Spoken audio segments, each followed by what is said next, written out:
عليه الصلاة والسلام ولعنة الله على أعدائهم وغاسلهم وقاتليهم أجمعين.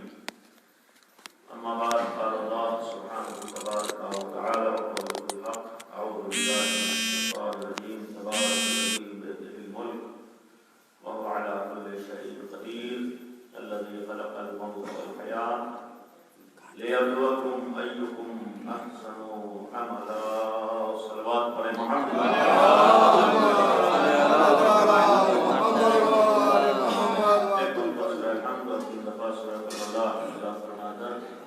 مرحوم محمد علی نے اسلام صاحب کی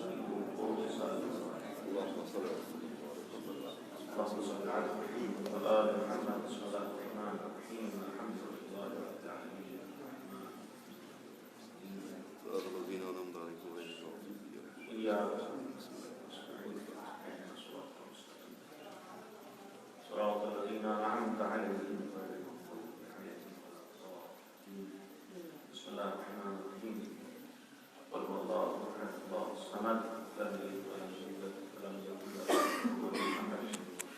بسم الله الرحمن الرحيم. قل هو الله أحد الله الصمد لم يلد ولم يولد ولم يكن له كفوا أحد. لم يلد ولم يولد ولم يكن له. صلوات پر محمد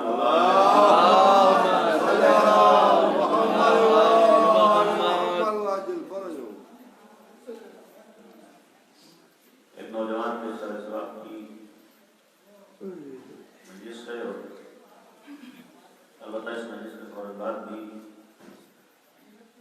محترم نائب شریعت کا خطاب بھی ہے، اس چیز کو مد نظر رکھتے ہوئے بہرحال جو موضوع انتخاب کیا ہے اس کے اوپر اگر وقت رہا تو عرض ہوگا، ورنہ کچھ باتیں بالخصوص پسماندگان کے لیے اور گھر والوں کے لیے، چونکہ حقیقت ہے کہ ایک بہت بڑا حادثہ ہے گھر والوں کے لیے. تعزیت پیش کر دینا اور تسلیت کے کلمات کہہ دینا یہ بہت آسان ہے، لیکن جو خود اس امتحان سے گزرتا ہے اور جو اس محنت سے گزرتا ہے وہ صحیح طور پر اس درد کو، اس غم کو محسوس کر سکتا ہے. ہم اور آپ صرف تعزیت اور تسلیت پیش کر سکتے ہیں. اسی حوالے سے بھی باتیں بالخصوص ان کے پسماندگان کے لیے اور گھر والوں کے لیے، چونکہ حادثہ بہت بڑا ہے اور غم بہت عظیم ہے، بلکہ کہوں کہ بہت بڑا امتحان ہے گھر والوں کے لیے. لیکن جو آیت کریمہ میں نے آپ کے سامنے تلاوت کی سورہ مبارکہ ملک، اس کی ابتدائی دو آیتیں ہیں. اعلان پروردگار ہے، بسم اللہ الرحمن الرحیم. تبارک الذی بیدہ الملک، بابرکت ہے وہ ذات جس کے قبضہ قدرت میں ملک و ملکوت ہے، جس کے قبضہ قدرت میں، جس کے اختیار میں سب کچھ ہے، جو مالک و مختار ہے. اور وَهُوَ عَلَى كُلِّ شَيْءٍ قدیر، ہر چیز کے اوپر وہ قادر ہے. کوئی چیز اس کی قدرت سے خارج نہیں ہے. دنیا کی کوئی چیز اس کی ملکیت سے الگ نہیں ہے. وَهُوَ عَلَى كُلِّ شَيْءٍ قدیر، ہر چیز کے اوپر وہ قادر ہے. اپنی تعریف کرنے کے بعد، اپنے کو پہچانوانے کے بعد یہ کوئی اور نہیں پہچانوا رہا ہے، وہ خود اپنی تعریف کر رہا ہے، اپنے بارے میں وہ معبود بیان کر رہا ہے. اس کے بعد کا جملہ ہے کہ الذی خلق الموت والحیات، وہی وہ خدا، اسی خدا نے موت کو بھی پیدا کیا ہے اور زندگی کو بھی پیدا کیا ہے. اب اس کے بعد سے کیوں موت و حیات کو اس نے رکھا ہے، کیوں زندگی اور موت کو رکھا ہے، اس کی وجہ اور سبب بھی بیان ہو رہا ہے. خلق الموت والحیات لیبلوکم، تاکہ ہم تمہیں آزمائے، تمہارا امتحان لے، تمہیں آزمائش اور ابتلا کے مرحلے سے گزاریں. امتحان کیا ہے؟ ایکم احسن عملا، عمل کے اعتبار سے اس کا عمل بہت اچھا ہے. کون احسن عمل والا ہے۔ یہ قرآن کا ایک اعلان ہے، موت کا بھی تذکرہ ہے اور آغاز خداوند عالم کے تذکرے اور ذکر سے ہے۔ ابتدا میں ایک بات عرض کر دوں کہ ہمارا جو دین، مذہب اہل بیت، شیعت، آل محمد کا دین، بلکہ یہ کہوں کہ مکمل طور پر اسلام، ہمارے دین اور ہمارے مذہب کا امتیاز یہ ہے کہ ہمارے ہاں مکمل طور پر توحید ہے، بلکہ یہ جملہ عرض کروں کہ مذہب اہل بیت پر ہمارے ہاں توحید کے سوا کچھ اور نہیں ہے۔ الحمدللہ ہم امیر المومنین کے در پر آنے کے بعد اس بات کا اعتراف اور اقرار ہی نہیں بلکہ پورے دعوے سے کہتے ہیں کہ ہمارے دین میں کسی طرح کے شرک کا شائبہ بھی نہیں ہے۔ کوئی بھی مذہب، کوئی بھی مسلک، کوئی بھی فرقہ، حتیٰ اسلامی فرقہ یہ دعویٰ نہیں کر سکتے ہیں کہ ان کے شرک کا شائبہ نہیں پایا جاتا ہے۔ الحمدللہ یہ صرف ہمیں ناز کرنے کا حق ہے در امیر المومنین پر آنے کے بعد کہ ہمارے یہاں سوائے توحید کے کچھ اور نہیں ہے، ہمارے یہاں شرک کا تصور بھی نہیں ہے، ہمارے یہاں شرک کا کوئی شائبہ بھی نہیں پایا جاتا ہے۔ ہم نے توحید کو کسی اور سے نہیں پہچانا ہے بلکہ مولا الموحدین کے ذریعے سے پہچانا ہے۔ دنیا آج کچھ نہ ہو اپنے کو سب بہت کچھ سمجھتی ہے، لیکن تنہا ایک ذات کائنات کی وہ ہے جو بہت کچھ تھی، بلکہ یہ کہا جائے سب کچھ تھی، بلکہ اس سے آگے قدم بڑھا کر اتنا کہنے کا حق ہے کہ ایسی ذات جسے دنیا سب کچھ ماننے پر تیار تھی اپنی لا علمی و جہالت و نادانی کی بنیاد پر، وہ ذات جسے دنیا خدا ماننے پر تیار تھی۔ میں نے کہا کہ آج انسان کا مزاج یہ ہے کہ کچھ نہ ہو اپنے کو بہت کچھ سمجھتا ہے، لیکن تاریخ بشریت میں ایک ایسی ذات ہے جسے مولا الموحدین کہتے ہیں، امیر المومنین کہتے ہیں، وہ ذات ہے کہ جسے دنیا سب کچھ ماننے پر تیار تھی۔ وہ ذات وہ ہے کہ جسے کائنات حتیٰ بعض ناسمجھ اور نادان افراد اسے خدا ماننے پر تیار تھے، لیکن وہ ایسی ذات ہے کہ جس نے دنیا کے سامنے اعلان کیا ہے کہ اگر عظمت پروردگار کو پہچاننا ہے، عظمت توحید کو پہچاننا ہے، خدا کی عظمت کو پہچاننا ہے، آؤ ہمارے ذریعے سے پہچانو۔ جب دنیا ہمیں خدا ماننے کو تیار ہے تو اب پہچانو کہ جب ہم اتنی عظمتوں کے حامل ہیں تو جس بارگاہ میں ہم سر جھکا رہے ہوں گے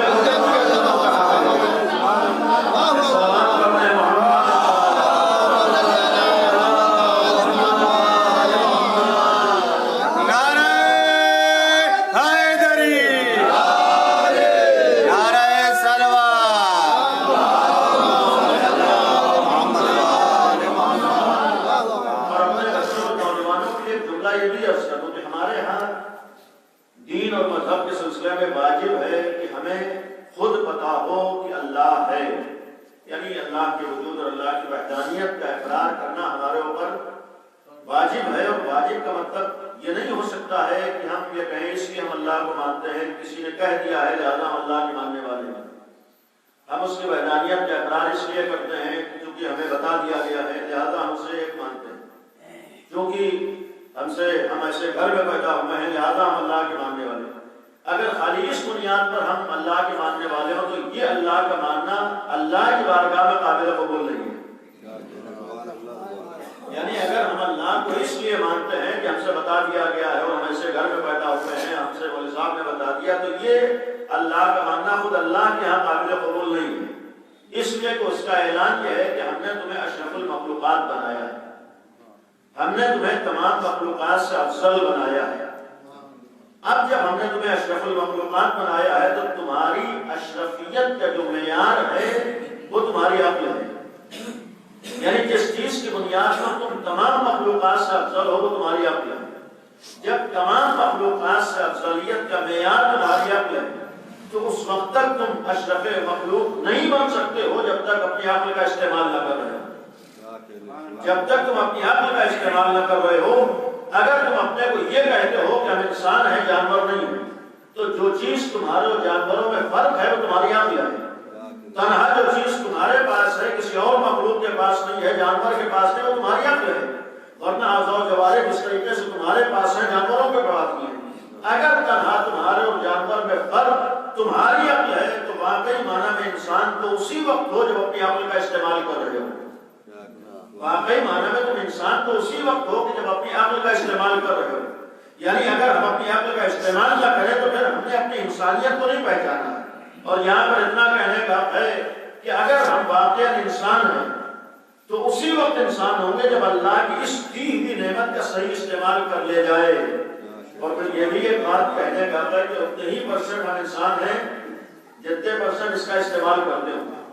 ورنہ دیکھا دیکھی کوئی کام کر لینا تو جانور بھی جانتا ہے. دیکھا دیکھی کام کر لینا تو حیوانوں کو بھی آتا ہے. اگر دیکھا دیکھی کام کر لینا جانور بھی جانتا ہے تو ہم انسان تو اسی وقت ہوں گے کہ جب جو ہماری انسانیت کی پہچان ہے اس کا استعمال کر رہے ہوں. تو ہماری انسانیت کی پہچان اگر عقل ہے تو ہم اس وقت تک انسان نہیں بن سکتے ہیں جب تک اپنے عقل کا استعمال نہ کریں. تو بنیادی چیز ہمارے عقل ہے. اور اسی لیے جملہ اور عرض کر دوں کہ مذہب اسلام میں اور مذہب اہل بیت پر دو چیزوں کی تاکید بہت زیادہ ہے. ایک ہے علم، آج کے زمانے میں جس کو ٹیکنالوجی کہیں، یعنی جہالت سے دوری.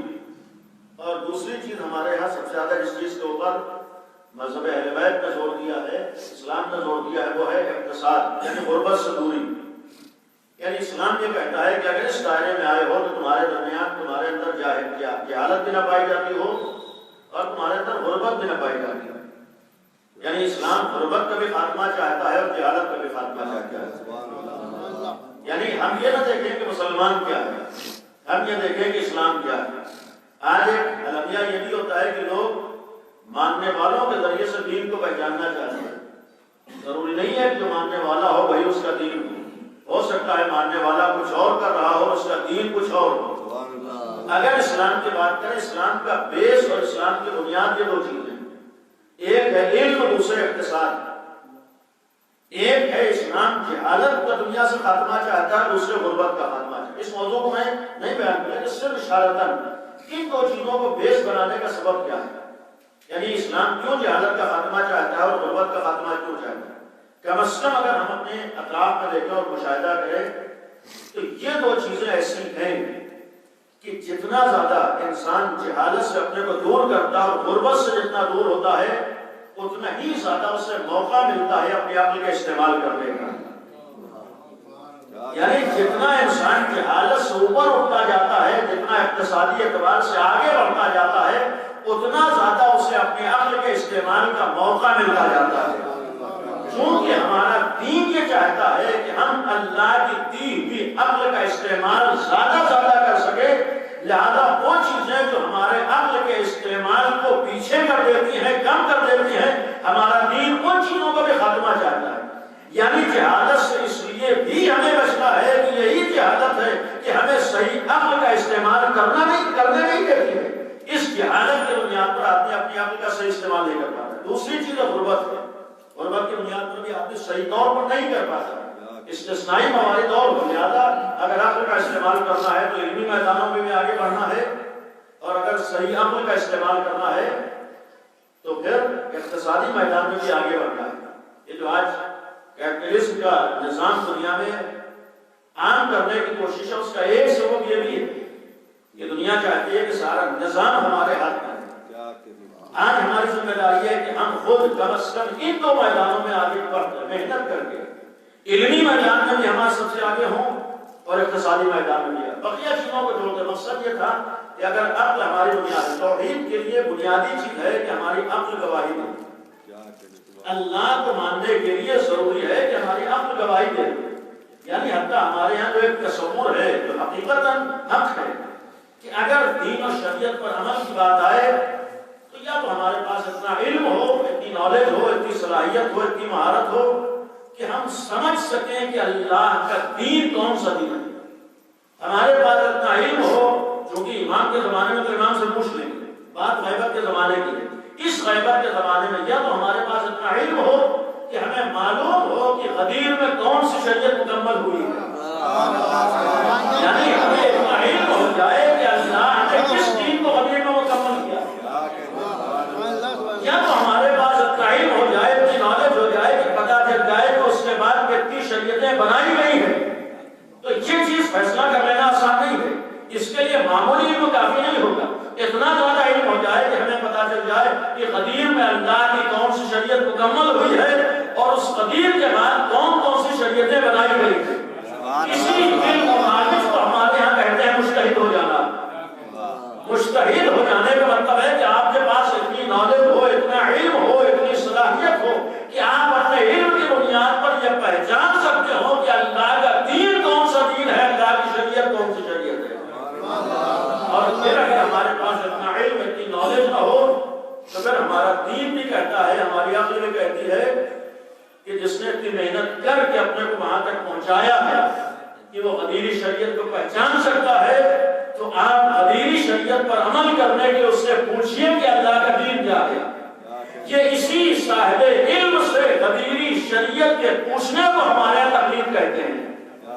تقلید کا مطلب ہے کہ جب آپ کے پاس علم نہ ہو، آپ کے پاس نالج نہ ہو، آپ کے پاس صلاحیت نہ ہو، تو جس نے محنت کر کے اپنے کو وہاں تک پہنچایا ہے کہ وہ قدیری شریعت کو کسی حد تک پہچان سکے، تو غیبت کے زمانے میں اسی سے قدیری شریعت کے پوچھنے ہی کو ہمارے یہاں تقلید کہا جاتا ہے۔ تقلید کا ہمارے سے مفہوم یہ ہے۔ تو کہنے کے مقصد ہے کہ یہاں پر عمل میں ہمارے یہاں تقلید ہے، لیکن جو توحید کا معاملہ ہے، توحید میں ہمارے تقلید نہیں ہے، یعنی جس کو ہم لوگ اصول دین کہتے ہیں۔ اصول دین میں تقلید نہیں ہے۔ یہ نہیں ہے کسی نے کہہ دیا ہے کہ اللہ ایک ہے تو ایک آپ مانیے، کسی نے کہہ دیا ہے کہ اللہ کی وحدانیت کے اقرار آپ کو کرنا ہے، آپ نے مجبور میں یا مروب ہو کر کر دیا، نہیں، اسے اسلام نہیں کہتے۔ توحید کو ماننے کے لیے جب تک ہم اپنی عقل کا استعمال نہ کر رہے ہوں ہم اللہ والے نہیں بن سکتے۔ ہماری عقل گواہی دے کون ہے جس نے اس کائنات کو پیدا کیا، کون ہے جس نے اس کائنات کو خلق کیا، وہ کیسا ہے، ہم کس خدا کے ماننے والے ہیں۔ یعنی ہماری عقل گواہی دے رہی ہو، ہماری عقل تائید کر رہی ہو، یہ واجب ہے، ضروری ہے کہ ہماری عقل پہچانے آپ اسے کہ اللہ کون ہے۔ یہ چیز عرض کرنا تھی، یعنی توحید میں اور اللہ کے ماننے میں عقل کا گواہی دینا ضروری ہے، یعنی ہماری عقل گواہی دے رہی ہو کہ اللہ ہے۔ الحمدللہ بہت سی عقلی دلیلیں ہیں اللہ کے وجود کے اوپر، اللہ کی وحدانیت کے، لیکن ہمارے ہاں جو سب سے بڑی دلیل اللہ کے وجود پر، اللہ کی وحدانیت پر ہے کہ ہمارے سامنے ایک ایسی ذات جسے کائنات سب کچھ ماننے پر تیار تھی، وہ ہمیں بتا رہی ہے کہ اللہ ایک ہے، وہی واحد ہے، وہی توحید کا اقرار کر رہی صاحب وحدانیت ہے۔ یہ امیر المومنین جیسے انسان کا یہ گواہی دینا اس کائنات کا کوئی خالق ہے جو اکیلا ہے، یہ ہمارے لیے سب سے بڑی دلیل ہے کہ جب علی نے کہہ دیا تو خدا ایک ہے۔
صرف توحید ہے، تو پھر عدالت، نبوت، امامت، قیامت کا معاملہ کیا ہوا؟ یہ بقیہ چیزیں یہ ہمارے لیے وضاحت کی گئی ہے، یہ ہمارے لیے کسی چیز کو تفصیل کے ساتھ بیان کیا گیا۔ مقصد کیا ہے؟ اگر ہم توحید کے اقرار کرنے والے ہیں اس وقت تک موحد نہیں ہو سکتے، اللہ کے ایک ماننے والے نہیں ہو سکتے جب تک اس کی عدالت کا اقرار نہ کر رہے ہوں، جب تک اسے عادل نہ مانے ہماری توحید نہیں مکمل ہے۔ جب ہم اسے عادل مان لیں گے تبھی ہماری توحید مکمل ہوگی، اور جب ہم نے اسے عادل مان لیا تو اب عادل ماننے کا مطلب یہ ہے کہ یہ بھی ماننا پڑے گا جب وہ عادل ہے تو اسی نے اپنی طرف سے ہماری ہدایت کا انتظام بھی کیا ہوگا، کیونکہ وہ عادل ہے۔ جب عادل ہے تو ہدایت کا انتظام کیا ہے، اسی ہدایت کے انتظام کو ہمارے یہاں نبوت و رسالت کہتے ہیں، اور جب وہ عادل ہے اس نے نبوت و رسالت کا انتظام کیا ہے تو صرف نبی اور رسول کے زمانے ہی میں ہادی کی ضرورت نہیں تھی، بلکہ آخری نبی کے بعد میں ایک ہادی کی ضرورت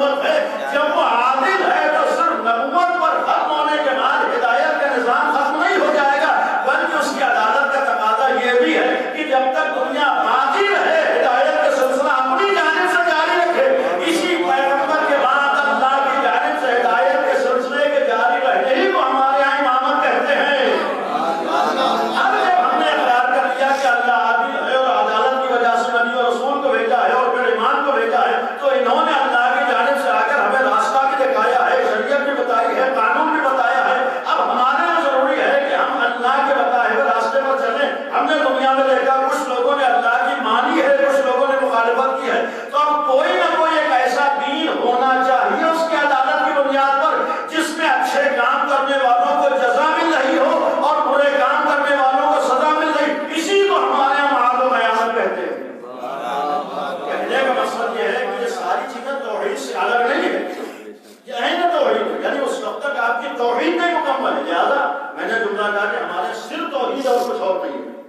اسی توحید کا لازمہ عدالت ہے، عدالت کا لازمہ نبوت ہے، نبوت کا لازمہ امامت ہے، اور امامت و رسالت کا لازمہ معاد اور قیامت کا عقیدہ ہے۔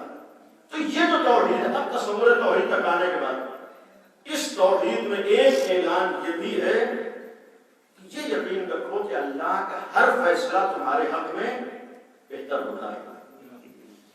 یعنی اگر سب کچھ توحید ہے، ہم اللہ کے ماننے والے ہیں، خدا کے ماننے والے ہیں، تو یہ بھی یقین رکھیے کہ اس خدا کا جو بھی ہمارے حق میں فیصلہ ہے وہ اچھا ہے، برا نہیں۔ اور پھر دوسری چیز ہے، کوئی چیز اللہ کی قدرت و اختیار سے خارج نہیں ہے۔ تبارک الذی بیدہ الملک وہو علی کل شیء قدیر، یہ بھی توحید کا مطلب ہے کہ ہم یقین رکھیں کہ ساری چیز اللہ کے اختیار میں ہے، اور جب اللہ کے اختیار میں ہے اور اللہ صاحب حکمت ہے، اللہ مصلحتوں کی بنیاد پر عمل انجام دیتا ہے، اللہ نادانی اور لاعلمی کی بنیاد پر کوئی کام نہیں کرتا ہے۔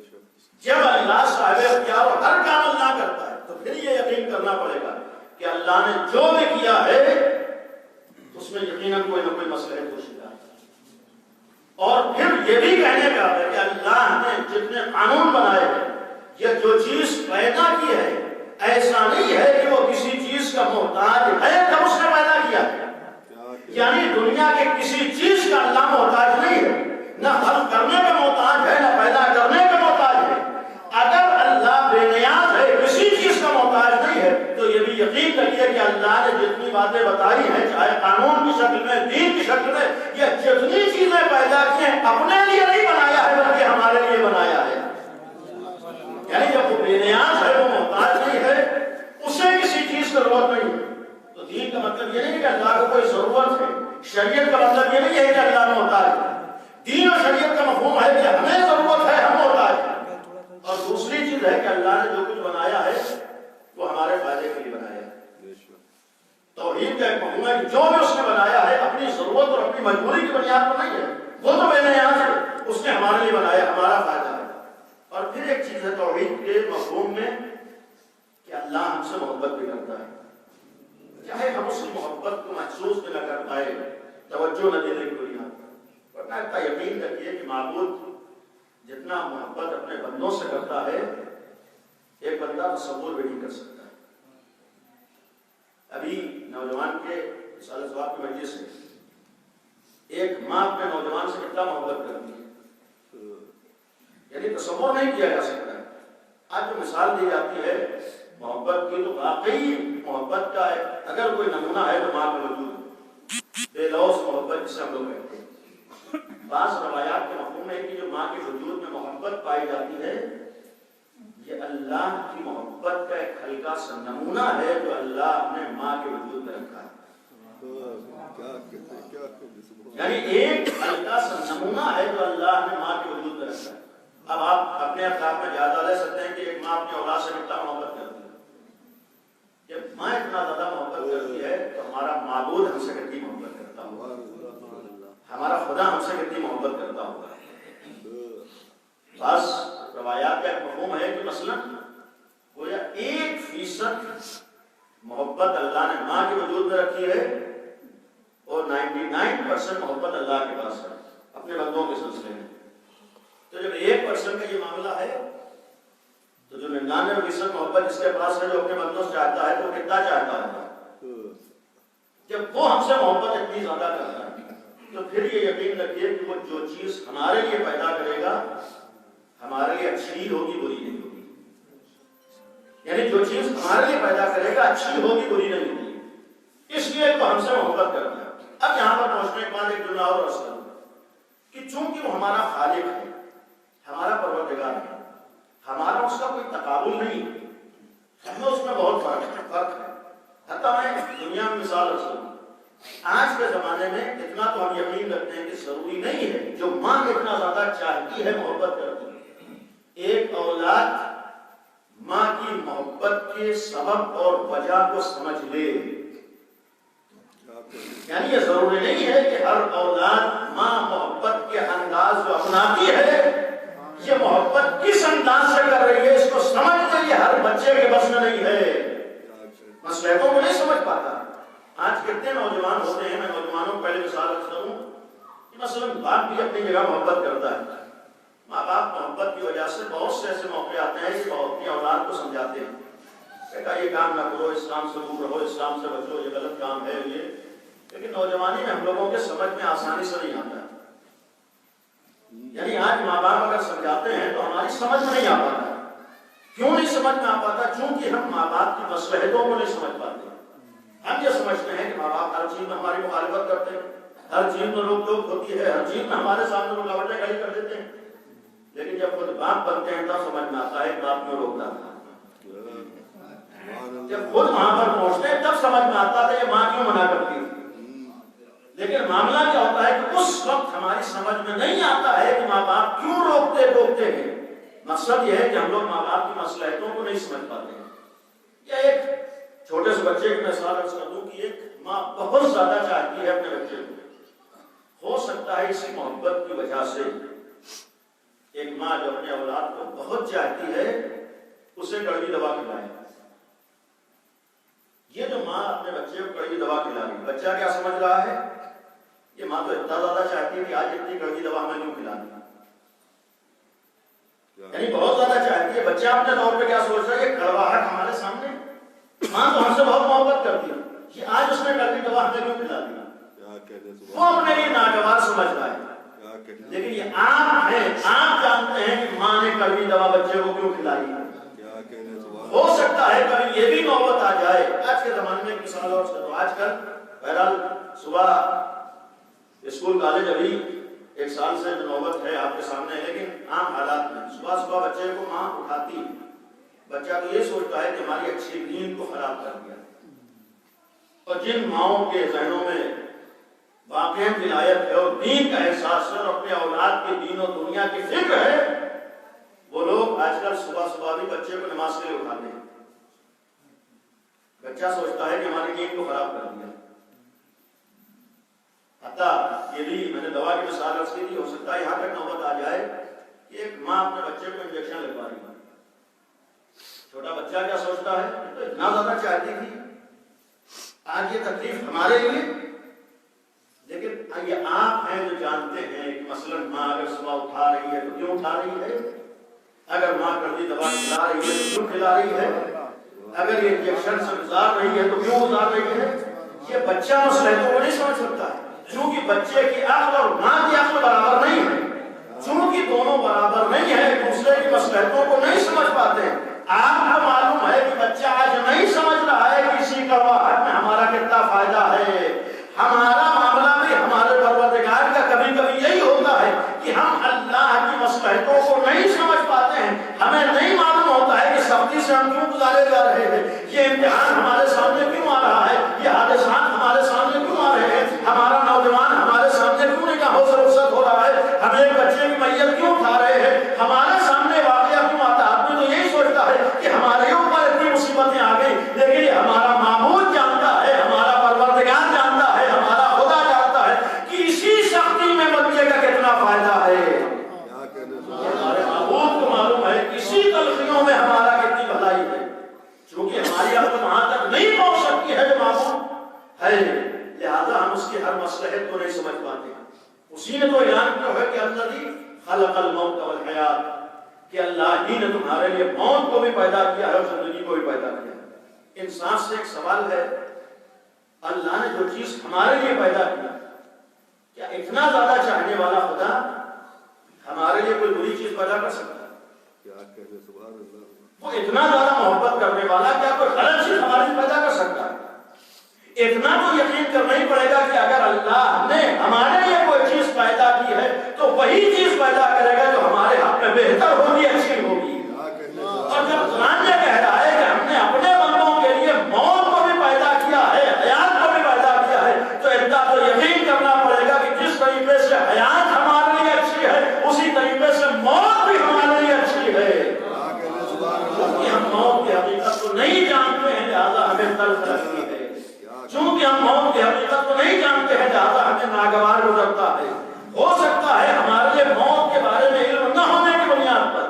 سخت ہو، لیکن جہاں اس طرح کی پرانی آیات پڑھ کر ہمیں دلاسا دے رہے ہیں، توحید کا ایک مفہوم ہے کہ اس پر یقین ہے۔ اب یہیں پر بات آئی، قرآن کی ایک آیت ہم لوگ اکثر سنتے ہیں، عیسیٰ کے لیے اور بالخصوص گھر والوں کے لیے، بہنوں کے لیے اور والدین کے لیے عرض کر رہا ہوں۔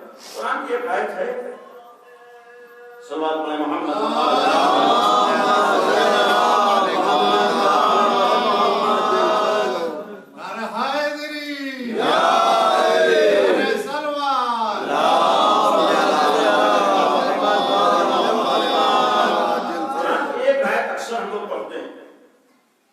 جب موت کی بات آتی ہے اور موت کا تذکرہ ہوتا ہے، ایک آیت ہم لوگ کی زبان پر آتی ہے اور بہت سی مجلسیں بھی ہم لوگ انہی آیات کے ضمن میں اور اس آیات کے ذیل میں سنتے رہتے ہیں، اور یہ جملہ قرآن میں متعدد جگہوں پر ہے۔ وہ جملہ یہ ہے، کل نفس ذائقۃ الموت۔ اس کا مطلب کیا ہے؟ ایک سامنے کی چیز کہ ہر نفس کو موت کا ذائقہ چکھنا ہے۔ یہ قرآن کہہ رہا ہے کہ ہر نفس کو موت کا ذائقہ چکھنا ہے۔ اور پھر جب اللہ کا کلام ہے تو اللہ کے کلام پر ہم کو یقین ہے۔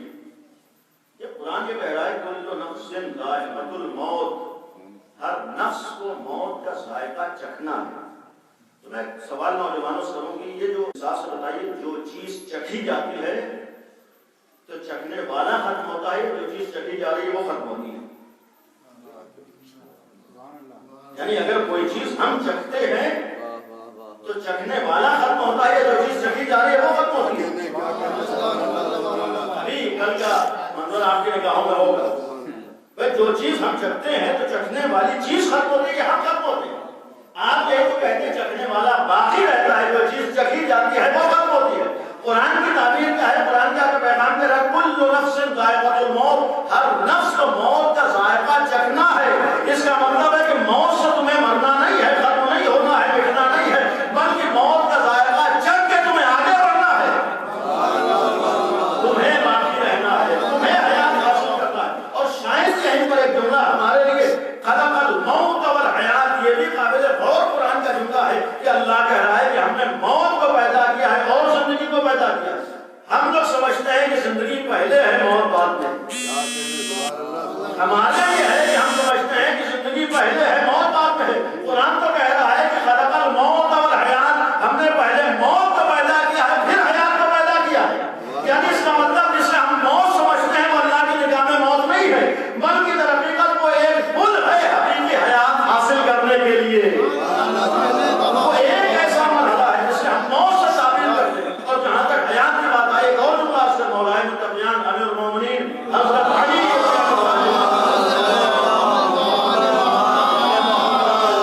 علیہ السلام کی تعبیر ہے۔ یہ بھی پسماندگان کے لیے جملہ مولا کائنات نے فرمایا کہ موت اور حیات، زندگی اور موت کا معاملہ تقریباً ہمارے سمجھانے کے لیے فرمایا کہ اس طریقے سے جیسے انسان جب تک 9 مہینے ماں کے شکم میں رہتا ہے، تو جب بچہ شکم مادر میں رہتا ہے تو وہاں رہنے کی وجہ سے بچہ یہ سمجھنے لگتا ہے کہ ہماری ساری کائنات یہی ہے۔ حدیث کی تعبیر عرض کر رہا ہوں کہ بچہ جب 9 مہینے ماں کے شکم میں رہتا ہے تو بچہ سمجھتا ہے کہ ہماری ساری دنیا یہی ہے، ہماری ساری کائنات یہی ہے۔ اسے نہیں معلوم ہوتا ہے کہ اس شکم کے باہر کی دنیا کتنی وسیع ہے، چونکہ اس نے نہیں دیکھا، چونکہ اس کے سامنے نہیں آیا، وہ یہ سمجھتا ہے کہ ہماری دنیا یہی ہے، ہماری کائنات یہی ہے، ہمارا سب کچھ یہی ہے۔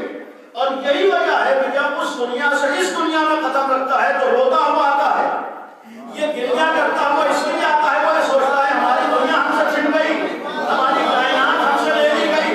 لیکن جب یہ آنکھیں کھولتا ہے تب اسے معلوم ہوتا ہے کہ اس دنیا میں اور دنیا میں کتنا فرق ہے۔ مولا کائنات نے فرمایا اس دنیا کے جسے تم زندگی اور حیات کہتے ہو، اور اس کے بعد کی دنیا کا معاملہ وہی ہے کہ گویا تم شکم مادر میں ہو، جب تمہاری آنکھ بند ہوتی ہے تب حقیقی دنیا میں تمہاری آنکھ کھلتی ہے۔ چونکہ تمہیں نہیں معلوم ہے کہ کہاں سے کہاں سفر کر رہے ہو، لہٰذا تم روتے بھی ہو، گریہ بھی کرتے ہو، آنسو بھی بہاتے ہو۔ ایک سلمان پڑھتے ہیں محمد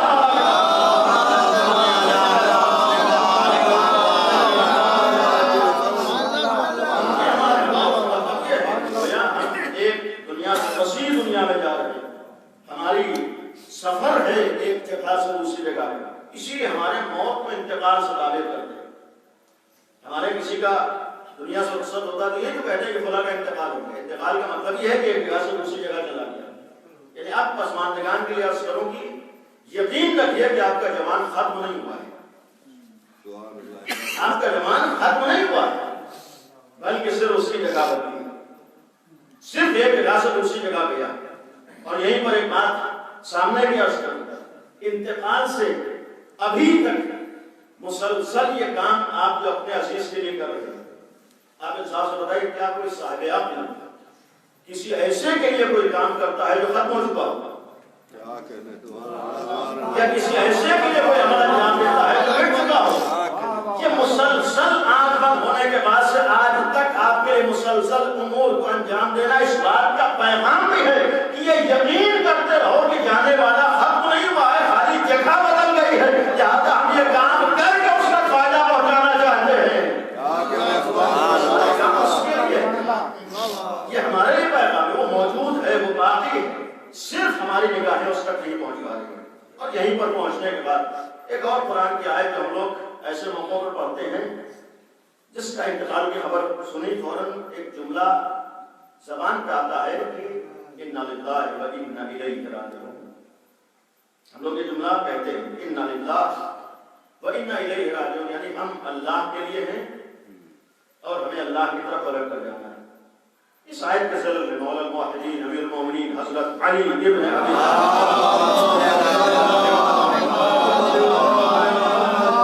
علیہ السلام کے حدیث کا مفہوم عرض کروں. امیر المومنین نے فرمایا کہ اس آیت کا مفہوم ہے اِنَّا لِلَّهِ، یعنی ہر چیز کا مالک اللہ ہے. ہم اللہ کے لیے ہیں، یعنی ہمارا مالک وہی ہے، ملکیت اسی کی ہے، مالک ہم نہیں ہیں.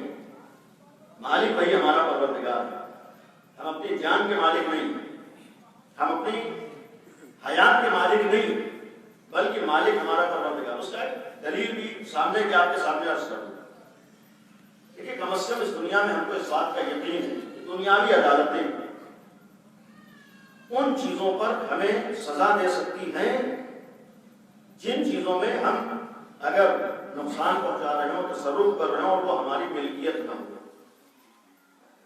مثلاً ہمارا مال ہے، ہمارا مکان ہے، ہماری کوئی اپنی چیز ہے، اگر ہم اسے نقصان پہنچا دیں، اسے ختم کر دیں، اسے مٹا دیں، تو کیا دنیاوی عدالت میں ہمیں سزا ملے گی؟ بھائی ہمارا مکان تو ہم نے گرا دیا، ہماری چیز نے ہم نے ختم کر دیا، ہمارا اپنا مال تو ہم نے جلا دیا، ہمیں کوئی سزا نہیں ملی. لیکن کسی اور کے مال کو ہم نقصان پہنچا دیں، اپنا لاکھوں کا نقصان کریں، کوئی عدالت ہمیں سزا نہیں دیتی. دوسرے کا ایک معمولی نقصان کر دیں تو عدالت ہمیں سزا دیتی. اس کا مطلب اتنا تو مانتے ہیں کہ آج دنیاوی عدالتیں بھی جب دوسرے کی ملکیت میں ہم تصور کریں، تصرف کریں، تب ہمیں سزا دیتی ہے. اپنی ملکیت میں ہم تصرف کریں تو ہمیں سزا نہیں دیتی. یعنی اپنی چیز کو نقصان پہنچائیں تو پھر ہم سزا کے مستحق نہیں ہیں، دوسرے کی چیز کو نقصان پہنچائیں تو ہم سزا کے مستحق ہیں.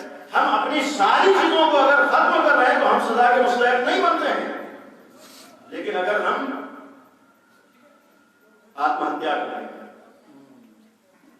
اگر ہم اپنی خودکشی کریں، اپنی جان دیں، خودکشی کریں، تو آپ انصاف سے بتائیے جو شرعاً بھی حرام ہے، عقلاً بھی حرام ہے، اور البتہ درمیان میں گناہ کر دوں، یہ نوبت اس وقت آتی ہے کہ جب آدمی خدا سے دور ہو جاتا ہے. یہ توحید کی بات ہے، جسے اللہ پر یقین ہوتا ہے وہ کبھی مایوس نہیں ہوتا ہے، جسے اللہ پر یقین ہوتا ہے کبھی نا امید نہیں ہوتا، اور جو کبھی مایوس نا امید نہ ہو تو وہ کبھی سوچ بھی نہیں سکتا ہے کہ ہمیں اپنی جان دینا ہے. یعنی جان دینا اور خودکشی کے بعد وہیں آتی ہے جہاں پر آدمی نا امید و مایوس ہو جاتا ہے. ہمارا دین ایک بہت بڑا پیغام دیتا ہے کہ تمہیں کسی کے قدم پہ مایوس نہیں ہونا ہے، اس لیے کہ تمہارا پروردگار تمہارے ساتھ ہے. تو خدا کے ماننے والے ہو، جب دنیاوی لوگ تمہیں سہارا دے سکتے ہیں کیا وہ سہارا نہیں دے سکتا؟ تو اگر ہمارے یہاں قانونی طور پر خودکشی حرام ہے تو میں نے کہا کہ کم از کم دنیاوی عدالتیں اپنی ملکیت میں ہم تصرف کریں تو مجرم نہیں سمجھتی، دوسروں کی ملکیت میں تصرف کریں تو مجرم سمجھتی. کم از کم دنیاوی عدالتوں نے بھی ثابت کر دیا کہ خودکشی اگر جرم ہے اس کا مطلب جان کے مالک ہم نہیں ہیں، کوئی اور ہے. یعنی اپنے جان کے مالک ہم نہیں ہیں،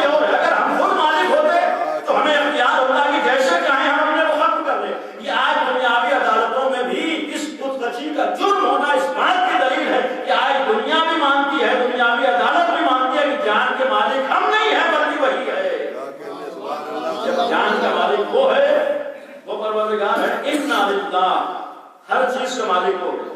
اب ایک جملہ اور عرض کروں، جب ہر چیز کا مالک ہو گئے، ہمارا مالک بھی وہی ہے.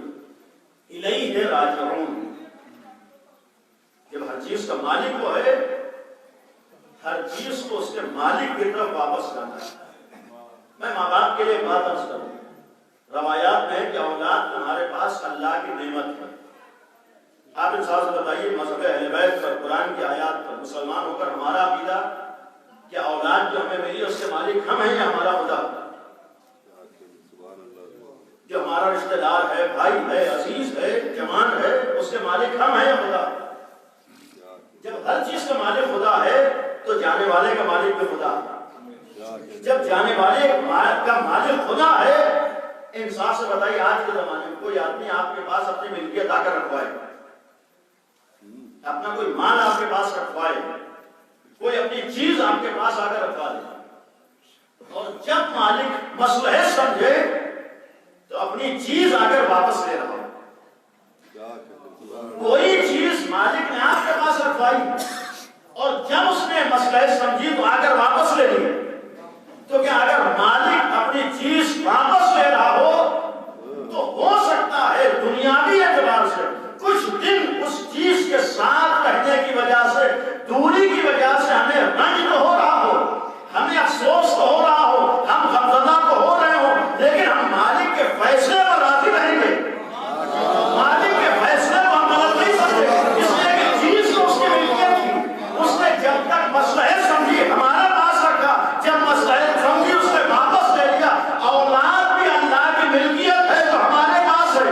جب تک وہ مالک مصلحت سمجھتا ہے ہمارے پاس رکھتا ہے، جب وہ مالک مصلحت سمجھتا ہے تو اپنی ملکیت کو واپس لے لیتا ہے. ایک سلوات پڑھتے ہیں،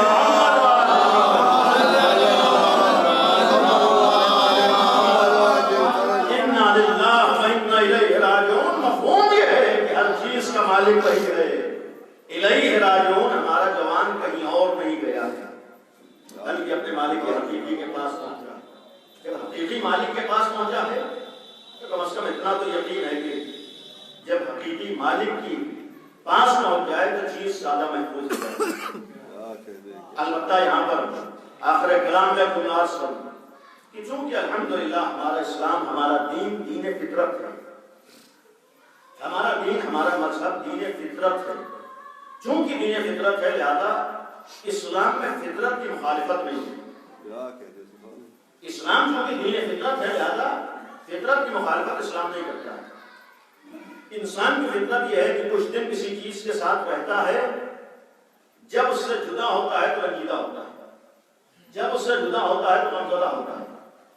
تو چونکہ کسی چیز کے ساتھ رہنے کی وجہ سے اس کی جدائی پر غمزدہ ہونا، رنجیدہ ہونا، آنسو بہانا، یہ انسان کی فطرت ہے، تو ہمارا دین ایسے موقع پر غمزدہ ہونے کی مخالفت نہیں کرتا ہے.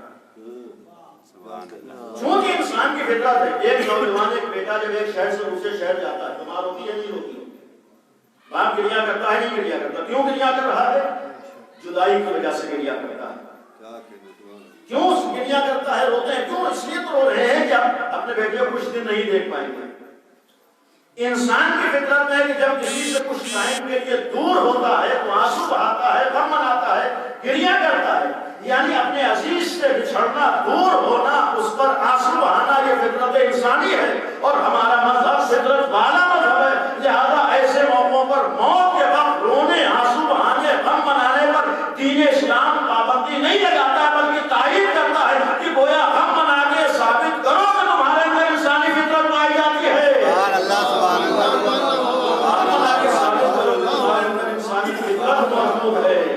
پتا چلے کہ تمہارے اندر انسانیت ہے کہ ہاں تم اپنے عزیز کے بچھڑنے پر غم منا رہے ہو. تو آنسو بہانا، گریا کرنا، رونا، یہ انسانی فطرت کی بنیاد. ہمارے یہاں رونا کسی کے ختم ہو جانے پر نہیں، بلکہ ہمارے یہاں رونا اپنے عزیز سے بچھڑ جانے پر ہے. اب آخری ایک روایت مولا متقیان امیر المومنین حضرت علی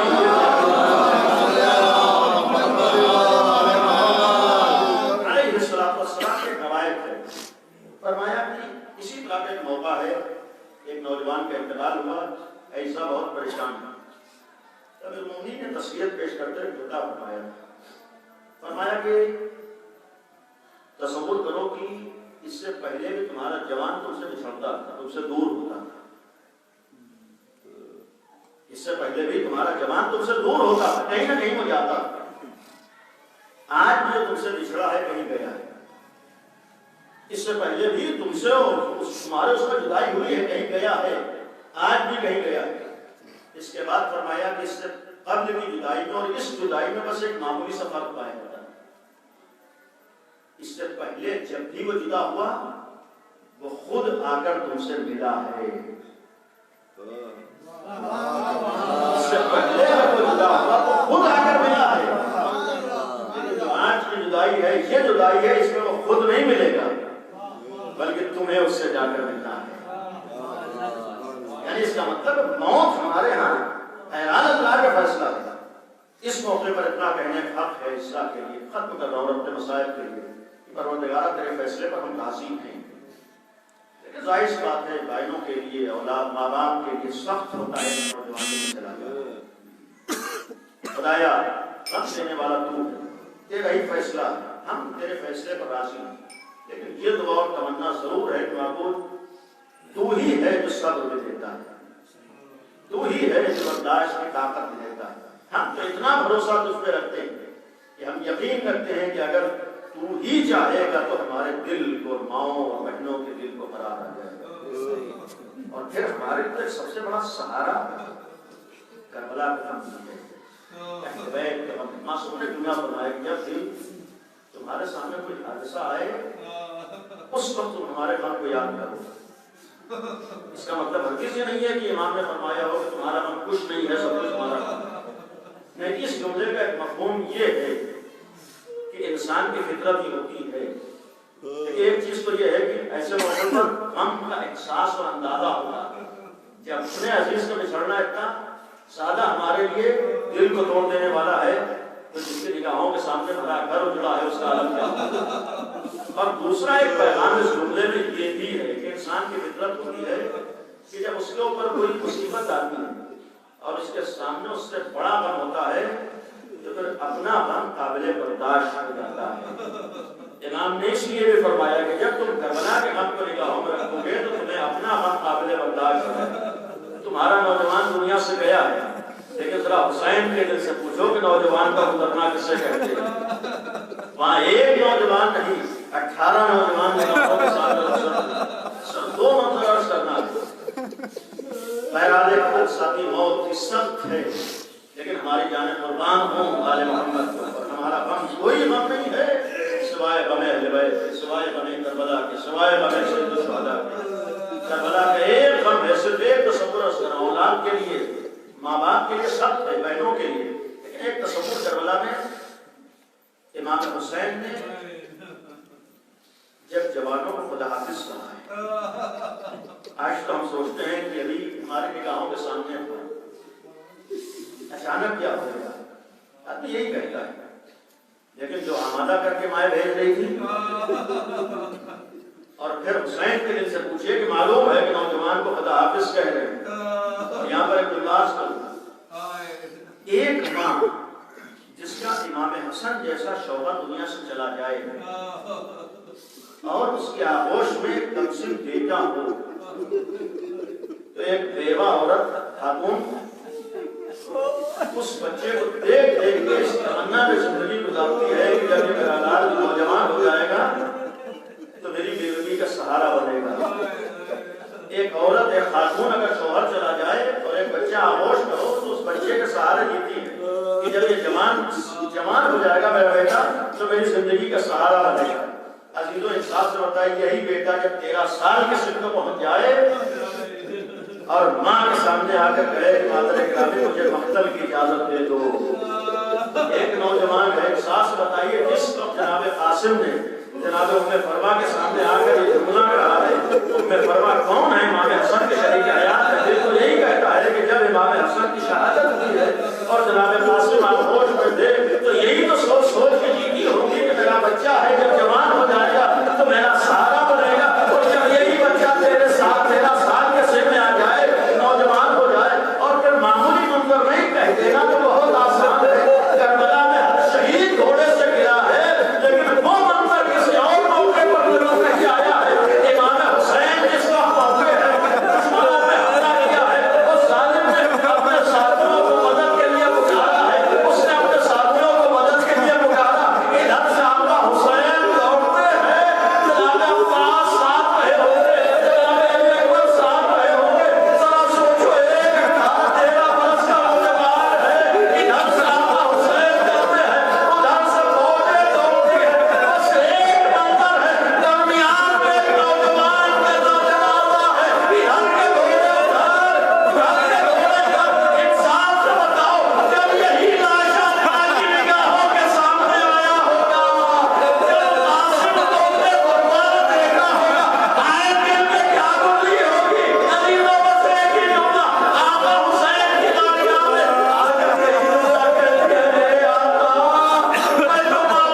خدایا صلی علی محمد کا واسطہ پسماندگان کو صبر عطا فرما خدایا اہل بیت کا واسطہ بالخصوص آپ کے لیے سخت امتحان علموں کے لیے سخت امتحان خدایا ہم تیرے فیصلے پر راضی ہیں لیکن یہ منزل اور امتحان ہر ایک کے لیے آسان نہیں ہے خدایا اس سے یہی دعا ہے کہ اس سخت امتحان سے گزرنے کی ہم سب کو طاقت عطا فرما معبود اہل بیت کا واسطہ ہم سب کو توحید کو صحیح طور پر سمجھنے کی توفیق عنایت خدایا آل محمد کا واسطہ ہم سب کو ولایت کے تمام توفیق عنایت فرما معبود آل محمد کے واسطہ ہماری زندگی حاجات کو قبول فرما علماء اعلام کا سایہ ہماری سروں پر باقی رہے خدایا امام زمانہ کے شکور کو تعجیل فرما ایک دفعہ سورہ فاتحہ تلاوت فرما دیں